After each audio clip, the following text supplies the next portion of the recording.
How you Wait, doing? oh, How you doing, Luca? we're recording. Okay. We're I was wait I was waiting for the countdown, but no, we're recording. We're recording. all right. Cole, I saw that you were in the break at Kern Brussels Corn, your first like opening weekend there in Belgium. I really want to know about like, how far into the race did you guys get in the break? Was it a hard fight to get into it? Like how long you were out? I just saw photos. I Yeah. watched the highlights of the race. It looked really hard at the end, but tell me about it. Yeah, so it was semi-difficult to get into the break.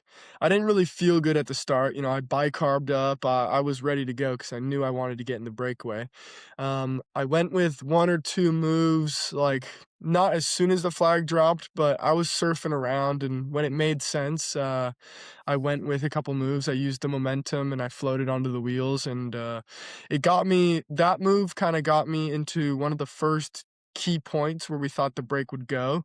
About 15 Ks into the race, we turned left up a climb where it got narrow. It went from a wide road into a single lane classic Belgian road.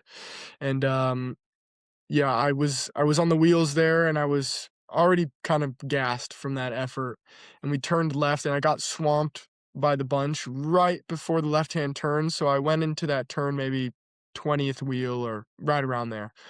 And yeah, we hit this climb and then, everybody has the same road book as me, so we all knew that that was one of the first spots that the break would go.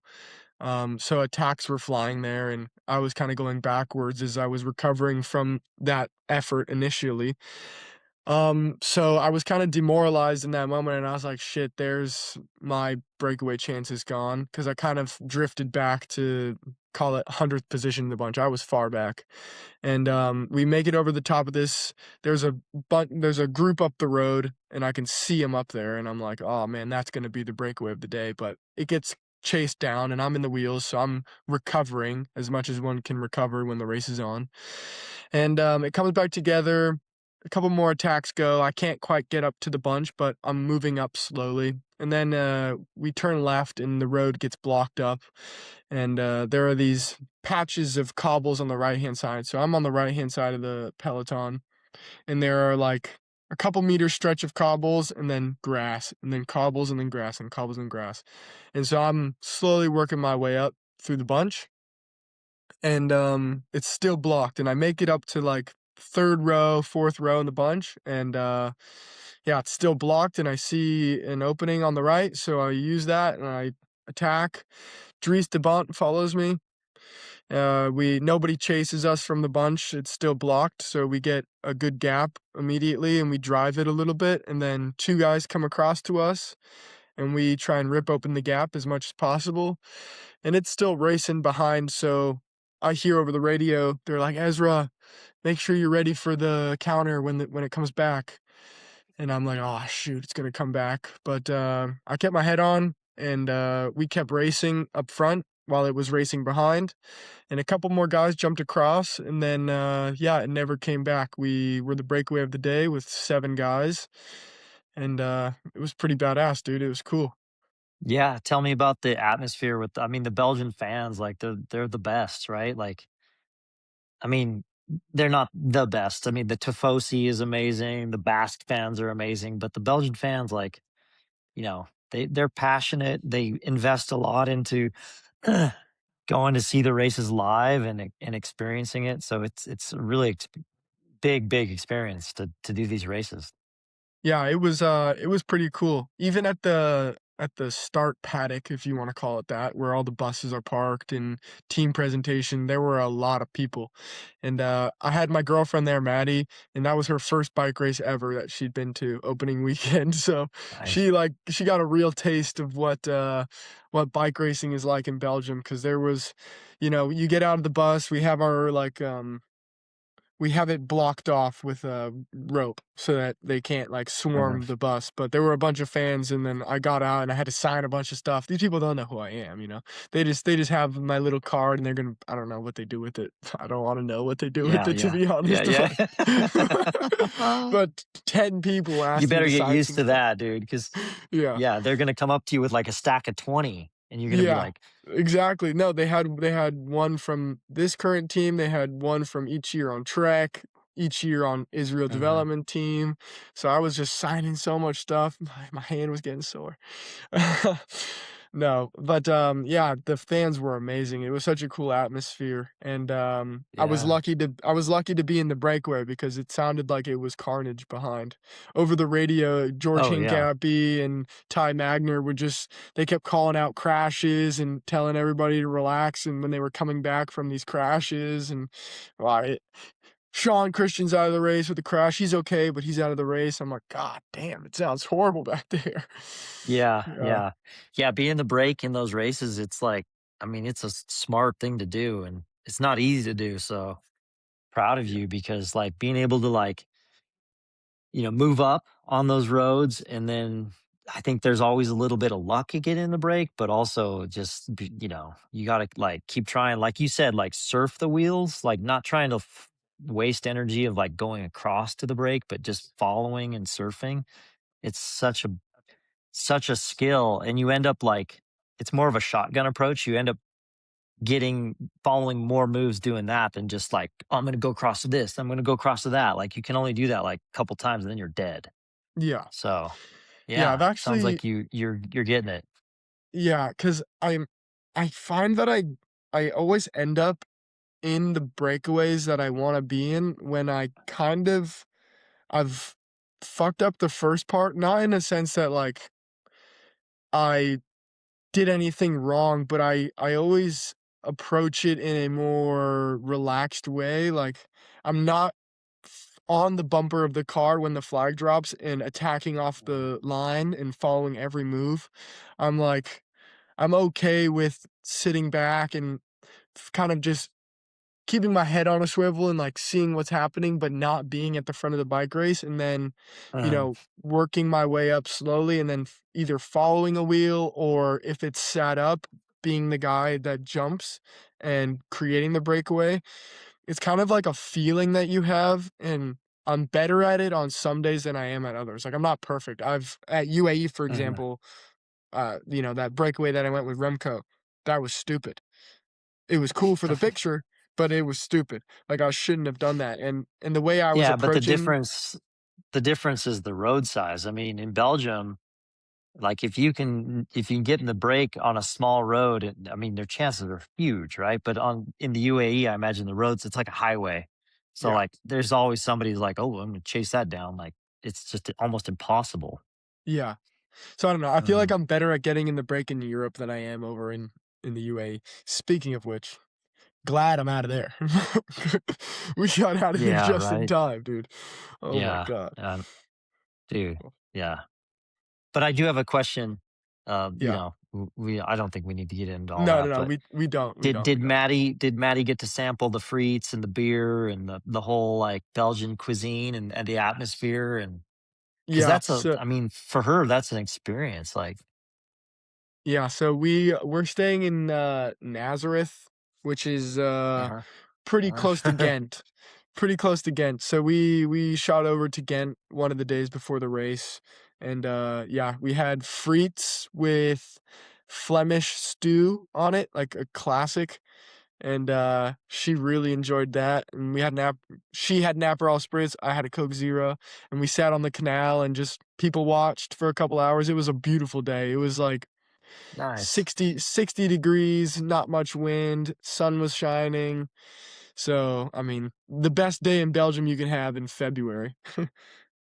Oh, you guys are still in Belgium then? Maddie shot over to Nice this morning to see my sister, Oh, okay. because I was Yeah. supposed to race Samin tomorrow, but I Uh-huh. have a bit of a head cold going on, so I, decided not to Yeah. race that and just recover. Cause the next day on Wednesday, we have, Roubaix recon. We shoot up to Mang and do some Roubaix recon and test out the equipment and stuff. So, that would be, like, 2 back-to-back kinda long, hard days, and then traveling that night at, like, 12 in the morning and getting into Drone at, like, 2 doesn't sound ideal for having a sickness, so figured I would just take today and Uh-huh. tomorrow easy and save my bullets for another day. Yeah. Yeah, that's smart. Yeah. Yeah. Something that's wisdom, by the way. I would not have done this in previous years. I used to always just wanna train through my illnesses and race through my illnesses, Mhm. but I have since learned that that is not the way to approach things. Absolutely, yeah. Yeah. Yeah, you know, that reminds me that I did wanna, like, discuss something with you about it's a little bit about that, like, how we push ourselves and how that's both a great thing and can also be our worst enemy at times. Like you said, if you're pushing yourself through illness, like you're just going to dig a hole. It's not the way to go, right? Like you would never coach another person to do that.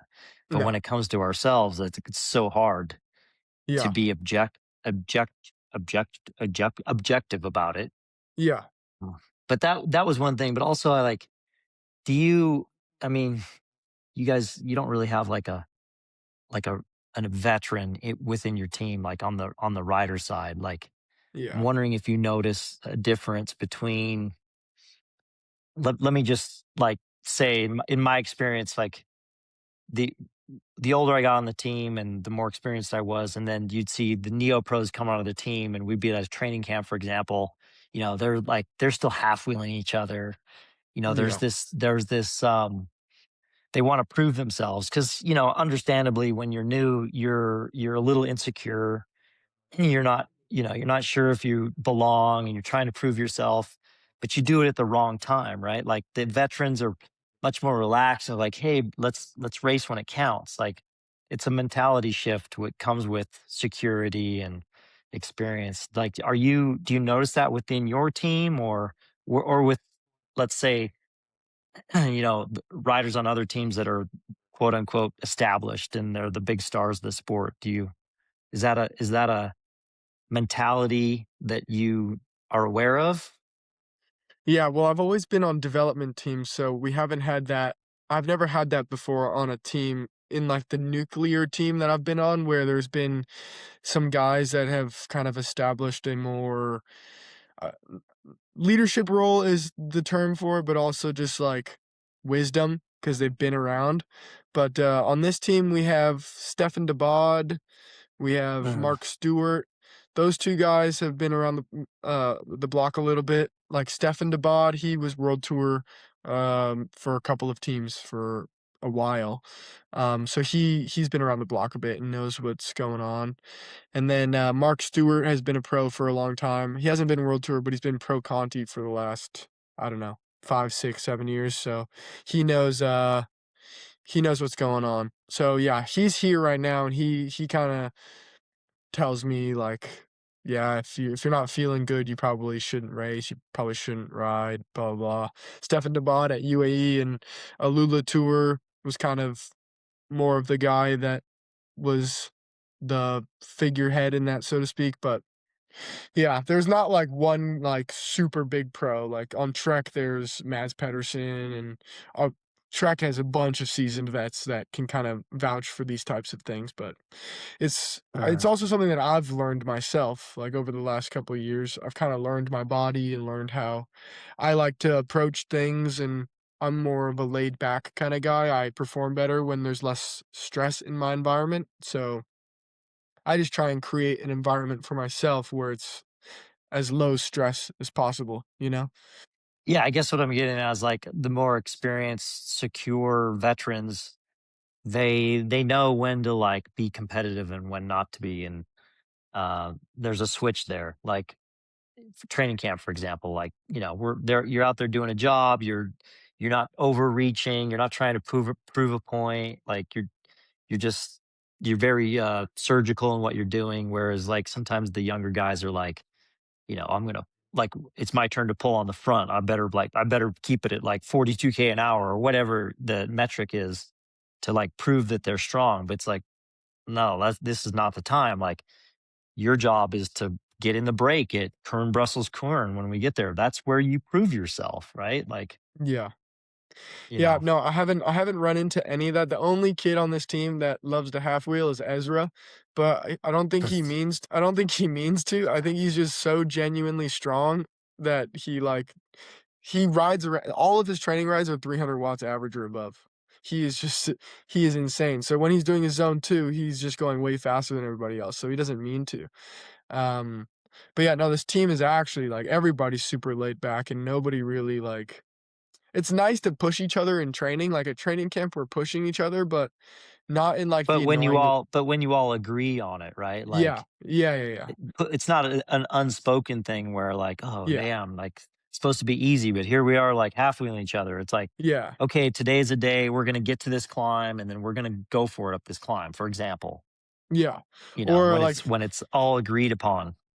yeah, or, like, my favorite thing is we'll do, like, a 20-minute chop, and we like, you can agree that we'll go hard in this chop, and you don't have to stick to some certain power, on the chop part, Mhm. you know? You can just go for it, and then that's fun because Yeah. then everybody starts racing, and then you're like some guy starts Yeah. sitting on and playing the game, and then you're like, "Oh, fuck, Yeah. I gotta start saving energy," and then it becomes fun, you know? Yeah, yeah, yeah, because it's all, like it's all on the table. Yeah, yeah, for Yeah. sure. Yeah. Yeah, that's cool. Anyway, we can talk about that more. I don't know what point I was going after, but I think for a it's just minute a difference. No, it's Go just ahead. like through my career of like being at the pro Conti level and then a newcomer onto a world tour team and then eventually like a veteran and now that I'm retired, I still ride bikes and I Nordic ski and I come across all different athletes and different ages and different levels of their journey. And I just notice, I think I notice a difference between um, those who I think, in my opinion, have like the right mentality to go farther, Mm, if so to speak. I don't know how to yeah, exactly say it yet, but yeah, I get it, I get it. Speaking of Nordic skiing, yeah. you Hmm. raced this past weekend, no? Or was it yesterday? It was Well, I guess yesterday, yeah. yesterday was the weekend. Yeah, yesterday was Sunday, and it Yeah. was like the marquee Nordic race here in Lake Tahoe called the Great Ski Race, and it's got quite a bit of history. I'm not sure which. It's at least like 50 years old. It used to go point to point from Tahoe City to Truckee, which was super epic. And my very first Nordic Fuck. race I did when I moved to Tahoe was the that on that course, which was super cool. But it required them like trucking in snow and grooming it across some neighborhood streets. And as the neighborhood grew, it just became too much of a operation. So now it's this big 30K loop around Mount Watson, which is on the north side of Lake Tahoe. So like a lot of climbing. It has like a 20-minute long climb. Like it's the real deal. Oh, Anyway, there's always some hitters that show up. Like when you go to the Tahoe City Nordic Center, there's this big wooden board with all the winners on it of the yeah, race. Super cool. yeah. And yeah, yesterday I prepped my skis really well because it was the kind of conditions where like the ski choice and the wax really mattered and my skis felt fast and yeah, like basically it eventually came down to just me and this other guy who was a past national biathlon champion. He's 23 years old. And I kept him inside on the climb for most of it, but he ended up winning and I got second. And so super happy, super proud of that because That's cool. yeah. Yeah. Is it It so was it's so hard though, dude. It's like imagine doing a so my time was 1 hour 29 minutes. Imagine that like doing a time trial. It's with a basically 20-minute climb in it? well, like it had an 8-minute climb and then like a 20 plus minute climb. Oh, Like it's hard. that's And real. That's it's real. a little bit of pack dynamics in the beginning. Like you gotta have Yeah, good position. You yeah, gotta have a really good start. And dude, then it just turns into just a slugfest and everybody was just wrecked at the end. that sounds fun. So Was it, it's not one of the ones where it's in the tracks, right? now that's classic. No, this was skate. This So, was but skating, yeah, yeah, yeah, the faster, more dynamic version. yeah. Dude, Yeah, that's super crazy. hard though, like cross-eyed the whole way. Where I think all my experience of doing time trials comes into play because, like, I know how to, just hag it and not let off the gas. Yeah. But imagine Mhm. here, it was like there had to be some sort of pacing, no? Because can you recover on the downhills? Ooh, no, not really.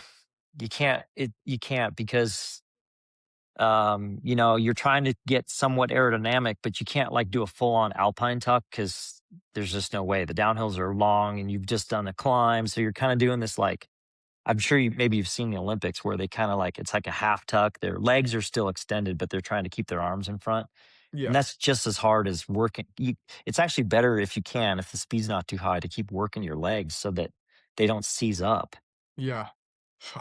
Dude, Imagine, that like, sounds you rough. do a big descent in a bike race and you come into, like, straight into, like, a critical climb, like, your legs don't work, right? In the Yeah, beginning? yeah. That's exactly how it was, yeah. Fuck, dude. But, yeah, it's You such think a hard skiing is sport. harder than cycling? I mean, it's I don't wanna say harder, better, make a judgment, but they're just different. Like, skiing, you can't use your engine unless your technique is there to support it, so like, a lot of times I had to just calm myself down and actually kinda, like, slow down and focus on technique, and that's actually faster than just starting to panic and use, like, high cadence and your technique falls apart and you're just, like, wasting so much energy. Yeah, that's pretty cool. Yeah, so, yeah, That must be I'm so stoked cool for you because to have, like, found a alternative endurance sport after yeah, you retired and, like, to now try and work to get better at that. It's like another passion that you found. yeah. That's fucking cool, dude. It is super cool because I am getting better at it. Like, I'm never gonna be as fast as I was on the bike, which is Yeah, like I still love to ride my bike, but that's actually kinda sad because I mean, I remember what it was like to cross the Tourmalet, like, with the 4 best riders in the world, for example. Like, I can't ever have that again. I'm grateful to have had it, but it's also sad that I can't have it anymore. So for me to, like, get better at a sport at my age it's really gratifying, yeah, satisfying. that Yeah. is awesome. I'm almost jealous of you. Yeah. I hope I can find that when I retire. That'd be You know, cool. I keep telling myself, I think we all have, like, these,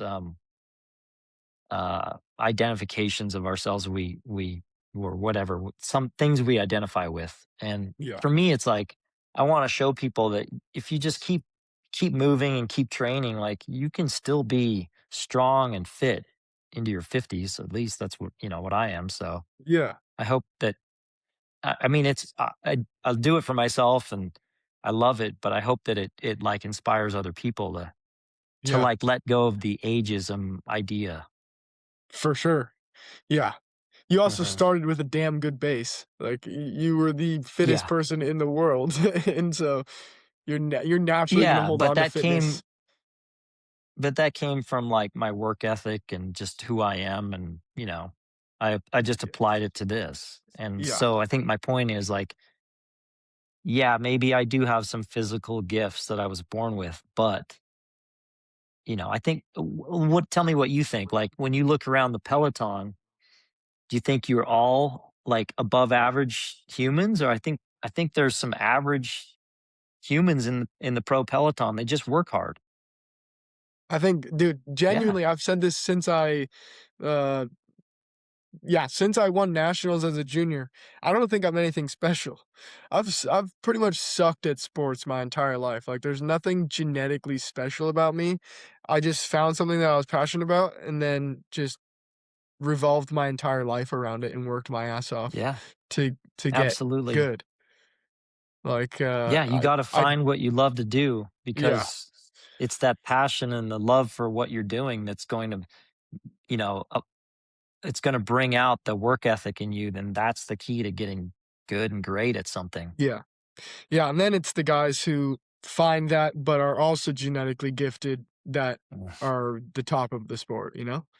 Yeah, absolutely. Like, that's where the star quote, unquote, "stars align," like, Yeah, Tadej Pogacar, obviously well above average in physical capability, yeah, extremely motivated, super, super high work ethic, just talented in all the ways, like bike handling, power output, strong mentally, just yeah, like everything. once in a 100-year person. Yeah. Although Paul Sexass is looking pretty good. Did you see he won the French opening weekend race? I did, yeah. I Yeah, mean, he it's not the biggest race in the world, but we're gonna see. Is it this coming weekend? Is Strada? Laguelia is maybe tomorrow or the next day, and then yeah, I think Bianchi is next weekend. I think so. And he's lining up there against Tade. Yeah, yeah. It'll be interesting to I see. was just reading that before we got on. Yeah, Yeah, yeah. I don't think he's quite there yet. I would be surprised if he goes toe to toe with him, but yeah. um, certainly it's like for France. I'm happy for France because for the longest time they kind of had. I mean, I don't want this to come off Thibaut wrong, Pinot but was their last hope, and he well, wasn't really. the French since Bernardino, they've had a little bit of sour grapes towards big winners, Yeah, rightfully so when it comes to some of them, but they just there was always this talk that the French hate winners. They love the underdog, which yeah, it is what it is. But if they yeah. could, I'd generally be stoked for the French if Paul Seychelles turned out to be like a Grand Tour winner. That would be very cool. That'd be a Yeah, I mean long it's the time tour. coming for them. Yeah, it's the Tour de France. They deserve somebody who's like one of Up the there. the big stars of the sport. Yeah. Yeah, yeah. Now, for the fans, for the people listening, I don't know if we have fans yet, but for at least the people that are listening, let's go through the numbers of an average rider in the peloton, uh, in the breakaway at opening weekend Kern Brussels Kern, because maybe they might find this interesting. So I was in the break for 146 kilometers, 3 hours and Damn. 28 minutes. Whoa, what is that average speed? 40K? 42K? 42. Yeah. On Um, super technical, rough, narrow roads, tons of corners, really cow windy. shit. Started to Yeah. rain a little bit. Mhm. Yeah, 288 TSS in 3.5 hours. It's that's a good shift. Yeah. Normalized power was normalized power was 370 watts. Whoa. My average power was 340. Um, my Damn, average dude. heart No wonder you got sicker. yeah, right? My Yeah, what's average your average heart power rate? my average heart rate was 157 and my max was 181. 157 for Yeah. 3.5 hours is kinda brutal. Yeah. Uh, That's a lot of calories. yeah, What's yeah, your KJs? KJs are 4,300 KJs in 3.5 hours. In 3.5 hours? Yeah, I Not did not the 40 whole race, just the breakaway? yeah, just the breakaway. The whole Damn, how race, much do you weigh? 76, I weighed in the morning of the race. So, That's what's the that? that's the equation, One right? that's Kilojoules per body per 165. kilogram per hour. Yeah, 160 yeah, something like that. I'm not a scientist, I don't know. But for the Well, whole but that's race like the ultimate, right? yeah, yeah, yeah. For the whole race, so 4 hours and 40 minutes, my normalized was 353, and my average was 320, and my average heart rate was 152. And, I did 5,300 KJs for the entire race. Damn. Yeah, pretty That's some nuts. freaks and muscles.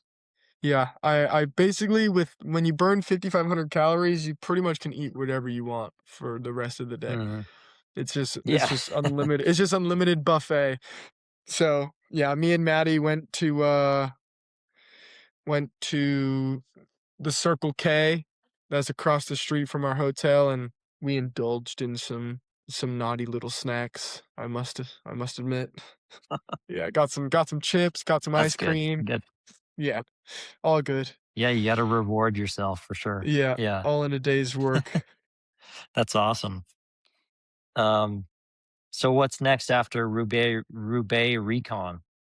Yeah, so I head back to Girona, couple weeks to train there with Maddie, just hanging around. My sister comes to visit, And then I head back to Belgium to do let me pull up my schedule.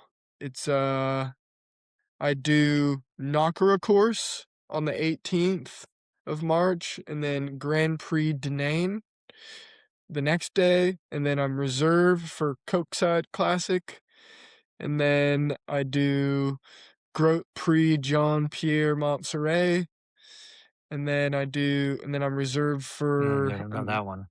no, yeah, I don't know that one either.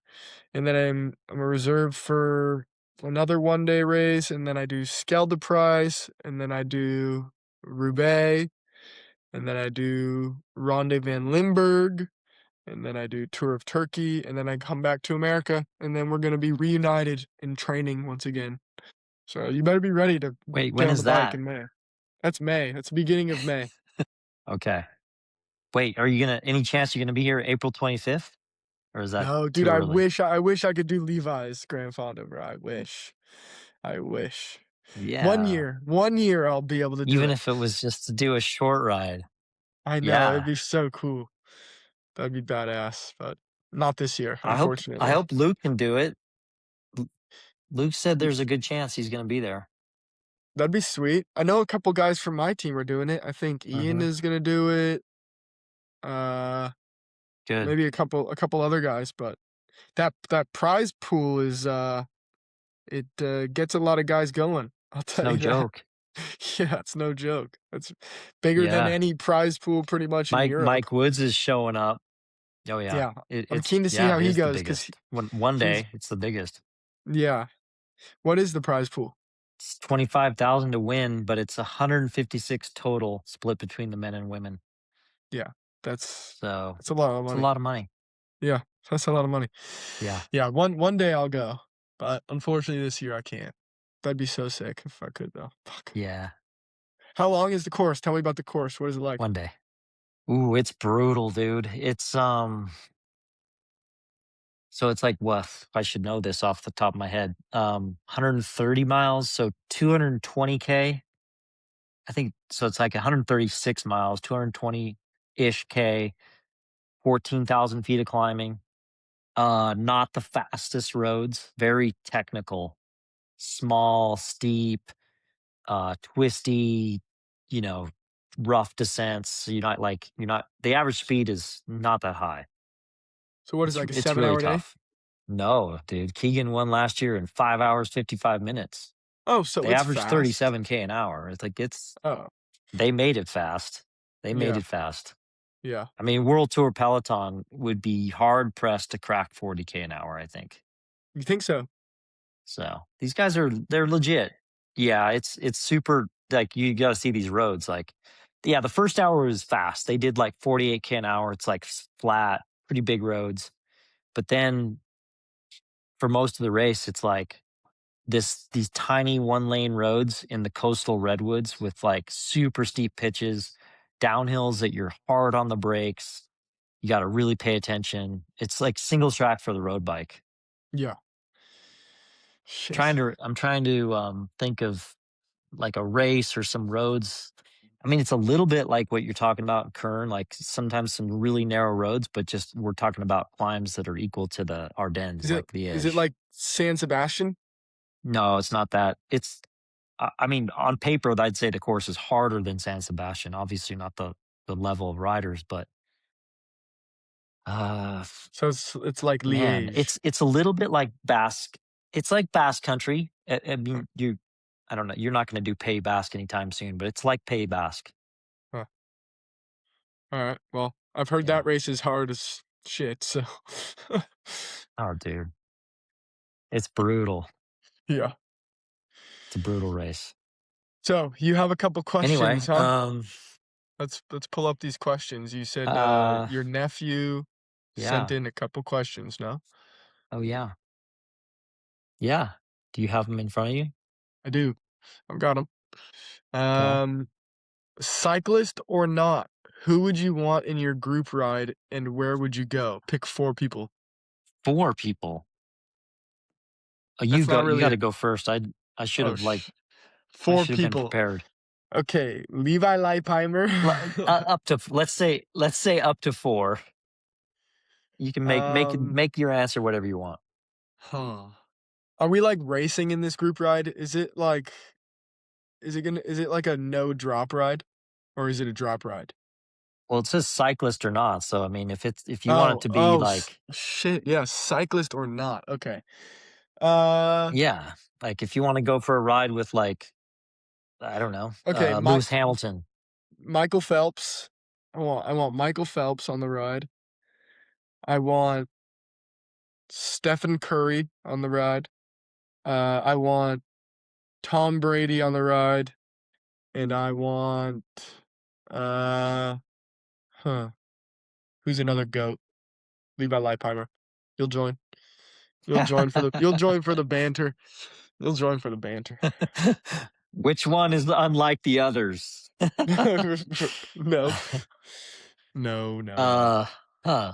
Well, I'll just keep it easy, keep in the in the, sports theme. I've been watching the new Drive to Survive came out, so Nicolette and I have been watching that. I'm a big Lewis Hamilton fan. Yeah, I think he's pretty damn cool. yeah. So, I'd like to meet him. You see who he's dating, Um, by the way? no. I think he's dating Kim Kardashian. What? Really? Yeah, bro. Did you just unlove him a little bit? No comment. No god. Yeah, I think they might be Oh, dating, dude. oh, wow. That doesn't seem sometimes things don't make sense. Yeah. Yep. Sometimes they don't. Alright, go ahead. Next person. Uh, well, since I'm so into Nordic skiing, I'm not the biggest fan of him, but I think, it'd be interesting to meet Kalabo and get to know him a little bit. Yeah. You know, sometimes I think he comes off a little cocky sometimes, and I don't really like that, but, anyone who's at that level, you know, I think if I find him interesting, see if I could relate in any way. Yeah. I'm talking about Johannes Kalabo, by the way. He just won 6 gold medals in the Olympics, Yeah. winningest Winter Olympian of all time. Who else?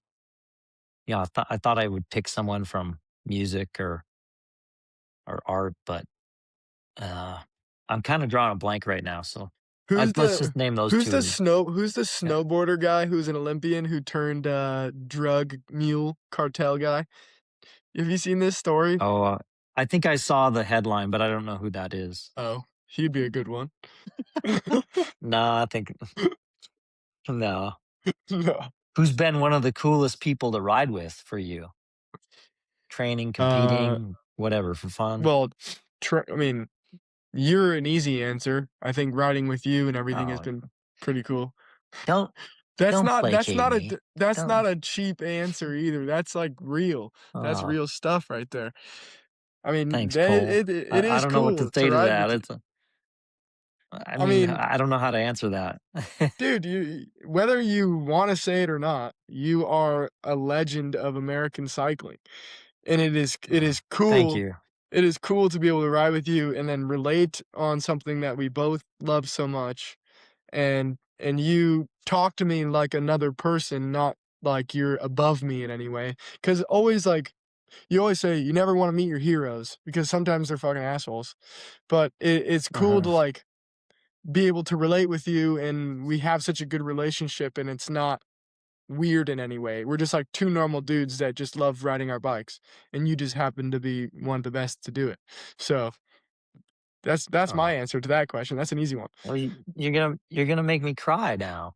I mean, by the way, it goes both ways. Like it's like amazing for me to ride with you because I get to like how do you say it's like I get to like it's almost like I get to pretend like I'm who I used to be like that guy on the bike, but I get to like I guess feel your energy and your enthusiasm, and it reminds me of myself in the day. And if I can, I want to give you some advice. I mean, I don't want to be the guy like, I know it all and I'm going to tell you what to do, but I do think there's times where like for example, when the last time we rode together, you were overshooting your power intervals and for me that's an opportunity to be like, dude, I've been down that road so many times like it's not the way. Like, Yeah. just it's like what you're doing right now. You're taking it easy, you're resting. You gotta, like, always kinda, like, take care of yourself and just, Yeah. um, not push so hard 'cause it is a long game. Anyway, that I'm getting off track, but it goes both ways. I get Yeah. just as much out of it as you do. Well, thanks. I So appreciate so with the that Yeah, go ahead. with that, let's move on. Let's move on then. Yeah. What's your go-to breakfast before a ride, and how does that change for a race? Well, I used to ideally get this question all the time. By the way, this is like the most common question I've answered in my life. What do you eat for breakfast? Which I still to this day don't understand. Like breakfast is like the secret to Yeah. everyone's success, you Well, know?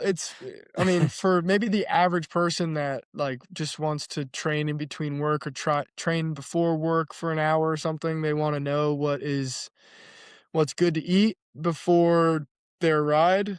For me personally, I love overnight oats, and it's something that you can like kind of change in variety. You can mix it up in how you make it and the flavors that you do. And it's something easy that you can also replicate when you're at a race. You know, all you need is a liquid and oats and a refrigerator, and then you've got overnight oats to some capacity. Um, so overnight oats is my go-to pre-ride and pre-race. Couldn't agree more. I mean, I do love overnight oats, but I usually just do like a oatmeal or even instant oat. Like yesterday before the great ski race, I just had some instant oatmeal. So I think it's always been my staple. Um, I don't know if anyone knows Bijou Thomas, the famous cycling chef, but he taught me, his oatmeal recipe a long time ago, and I've made it for forever now, 15 years or something. Share it with It's the the people if you best. can. Share it. I wanna know. Oh, okay, yeah. So I go with Bob's Red Mill quick cooking steel cut oats. Steel Yep. cut because they taste better. Quick Yep. cooking because a regular steel cut takes forever. Yep. I do sea salt, vanilla extract, um, walnuts, maple syrup, coconut oil, and you can do any combination of like blueberries, blackberries, bananas. Not a raspberry guy in my oatmeal, but those three are in there, not usually together, but some combination of. Nice. I think that's everything. So, Do yeah, you quick honey? cooking steel cut oats. No, I don't do honey. I'm a little allergic to, like, if I had raw unfiltered honey, I kind of break out in hives. So Wow. can't do that. Are you allergic to bees? Yeah, and more so, like, as I've gotten older, if I get stung, it seems to be getting worse. Yeah. Yeah, I'm kinda the Yeah, same. Like, so if I get stung anywhere in my face, well, my whole face just my eyes swell shut. It's bad. It's bad news. God, it always reminds me. I don't know if have you ever seen the photo of Jonathan Vaughters when he got stung? I think it was in the Tour de France. No. Oh, dude, you got Google it. Okay. I will. He'll never live it down. Okay, I'll look it up. He was on a French team, Credit Agricole. He got stung in the face in the Tour de France and had to drop out because, dude, his head was like twice the size. It was insane. Oh my gosh. Yeah, That's gnarly. it just every time I hear about someone getting stung in the face, it's like that's the first thing that comes to my mind. Yeah, shoot. Yeah, I have some funny Uh, pictures of me getting stung in the face, and I look bad as well. Okay, next one. that's the next one. Yeah. What's your form of therapy and escape from writing? Well, writing is kind of my therapy. It is my escape. Mhm. Weird as that may sound. I don't know. I just like if whenever I have some thinking to do or some things I need to work on or work out in my head, I I figured it all out on a bike ride. You know, you got 3, 4, 5 hours to just talk to yourself in your head. There's kind of no better place to do it, especially if you have a good view while you're riding, like some, you know, Mhm. if it looks good, so it makes it easier. Some birds chirping, take out the headphones and just think. I don't know, nothing's better than that. Yeah, I couldn't agree more. I think, and for me, that's why I love Nordic skiing because it's a aerobic, steady state, a rhythmic activity, and obviously, like biologically, that's super important to move through. whatever you're carrying with you, whatever you've been chewing on in your mind, like it just, I think it speeds up the processing of, the things we carry with us. Yeah. I would imagine that Yeah. most, endurance athletes are probably the same. Like, everyone that I've talked to about this sort of subject, like, everybody kind of figures out their own shit when they're training, you know? Yeah. I think we're as human beings, we're programmed at an early age, and some of that programming is is not the easiest thing to carry with us. And I think like titrating that through, like I said, a steady state aerobic sport is super healthy. Yeah, couldn't agree more. Mhm. Yeah. Next question. Okay. Yeah. What is one thing that the Americans are better at in racing, and what's one thing that the Europeans are better at? Is there a consistent strength weakness between the two? I mean, we're all humans at the end of the day, so physiologically, I don't know if Americans are better at anything, but I would say maybe our grinta. We have more grinta. Like, when shit gets hard, it's you always got the Italians in the bunch that are complaining, you know? If it's a little bit wet, a little bit windy, they're always whining and saying how shit it is and that they'd rather be at home drinking their cappuccino, but we're just stuck in, we're already all the way this far from home. It can't get any worse, you know? We're all the way across the ocean, we made it all the way over here, we're gonna race, you know? But I guess the Europeans are better at positioning just because 'cause they've been doing it longer than us. They've been racing these Mhm. roads. They've been doing their local kermesse around their little Belgian village for the last 20 years, so they're more accustomed to that. That would be my answer. Yeah, I couldn't agree more. I think that for an American racing their bike in Europe, there's a big barrier and hurdle, and it's a huge filter feature to be like, are you mentally tough enough to get there in the first place? And if you are, like you said, like there's a lot of ways where when you have to dig your heels in, it becomes your superpower Yeah, against someone who gets to go home. They get to go to their home after the race is over. And as Americans, you don't. You're going to, yeah, your whatever, your second home, but it's not your, it's like not where you're from. yeah, yeah, And so that takes a special kind of toughness. And there are certainly Europeans who are like that, but that barrier for them is lower in that sense. But they're born in a cycling culture, and so they do know things like you said. They know the roads better, and they're just more familiar with the sport in general. And that doesn't mean it's you know they have a big leg up. I think Americans can figure out their own way, but the Americans who do make it to Europe and are successful uh, are just different. They're different. Yeah. yeah, yeah. That's a good way to put it. Yeah. How do we create a cycling culture in the US? I mean, you're Create. doing it. I guess we just all do our little part, but I don't know if we can create one. I think maybe it's just it happens sometimes. Greg LeMond came along. The 7-Eleven team, Greg LeMond, obviously Lance Armstrong, US Postal, and now Modern Modern Adventure Pro adventure. Cycling. Yeah. So what you guys are doing, it's a big deal, and it will have an impact. It will have an effect. Like now, down the road. I watched one of George's stories on Instagram, and I sent him a little message like, congratulations, because it's a big deal. Yeah. No, it is really Yeah. it's really cool to be a part of something like that, where you actually feel like you are influencing the next generation, you know? I have Hmm. kids that are DMing me on Instagram, like, telling me how cool it is watching me racing Kern Brussels Kern in the breakaway, and it's like, "Fuck, that's pretty cool," you know? You I have, like, 14, 15-year-old kids telling me that they enjoy watching me race my bike, and I'm like, That's pretty badass. So, Yeah. that yeah. And you know what? You deserve, like, you should take ownership of that. That's a piece of advice I'd give you, because I don't think even in the end of my career, I really, like, truly owned that. Like, I was always kinda like, "Really? Like, you know, Cole Kessler's looking up to me?" Like, it's just hard to as a pro cyclist, you're in this bubble, and you don't realize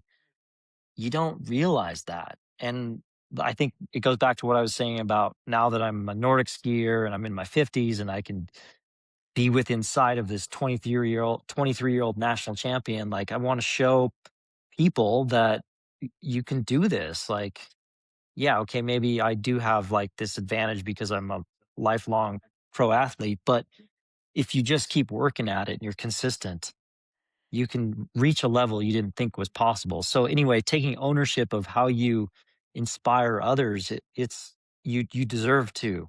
Like, you should be Yeah. proud of that. Yeah, it's So, pretty cool. So I think we can also create a culture in the US, a cycling culture in the US by just having more bike races, you know? You're doing a good job with Levi's Grand Fondo where, I mean, it's really the premier one-day bike race in America. Like, we have Maryland, but I mean, on the West Coast, it's really only you. So, yeah, I mean, that comes down to sponsorship, because these are expensive events to put on. And thankfully, we yeah. have Skip Stone, Fari Diner, like, he believes in what we're doing. And yeah, I guess maybe, the work we've put in over the last 17 years has led us to that point and gained the trust of a sponsor like Fari and Skipstone. But that's what it takes. I mean, the last Tour California, it was Amgen, AEG, big sponsorship dollars. So Yeah, yeah. Well, it's tough. it'd be pretty sweet if the tour of California came back, I'll tell you that. Yeah. Last question, Okay, let's Levi. see. Yeah. The two of you fell in love with cycling at a young age. Obviously, the primary goal was to compete. You're either doing that or you did, but the bike goes beyond competition. I think Levi's in more of a place to speak on that. So, when it's all said and done, what's been the most fulfilling moment from cycling? Good Well, that's a question. deep question. Yeah. Well, you go first. I think, yes, it does apply to you. I mean, the answer is Okay. going to be different because you're at the dawn of your career, but I Yeah. think you still have an answer, and your answer will change. As probably mine will too. So far, the most fulfilling part, it's kind of twofold. I have 2 answers because I think they're both equal in their own way. One of which is I've been able to travel the world on someone else's dollar. You know, I Uh-huh. get paid to travel the world and ride my bike in different countries, in beautiful places on the planet, and in a lot of cases, places that you would never go if you were just a standard tourist. Like, you just go to the big cities when you're a tourist, but when you're a cyclist, you get to actually see what it's like to live in that country, and you get immersed into the culture for however long you're there. You get to see, like, back roads and what the landscapes look like and everything, and I think that is something that is invaluable. Not every person on the planet gets to do that. So I feel really privileged to be able to do that. That is something that's super cool. And then, I think it's a privilege to be able to push yourself every day and to, like, watch yourself get better and get to a point where you never thought you'd be able to be. Like, I swear every single year, I'm always like, "Fuck, I don't think I could ever do that." And then next year rolls around and I'm doing those power numbers. I'm always improving and I'm getting results that I never thought was possible. Like, last year when I came 6th at Lombardia U23, if you had told me that a couple years ago, I would have shot you in the face. I would have never believed that I was gonna roll top 10 in a under 23 monument race. So it's pretty awesome to be able to watch myself break my own barriers and just prove to myself that I'm capable. Man, that's so crazy. You just totally, like, it's like you just wrote my own answer.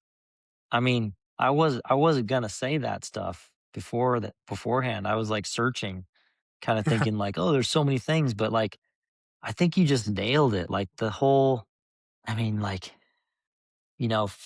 if I go back to when I started racing, I was working my way up to think that you're gonna win the Dauphiné, Tour of Switzerland, top 3 in 3 Grand Tours, stage wins in Grand Tours, Olympic medal, like, I just yeah, like, pushing past those barriers that in your mind, you thought you didn't even like, it was not even a thing, right? Like, not possible, Yeah, and to keep reaching them, it's really truly mind-blowing.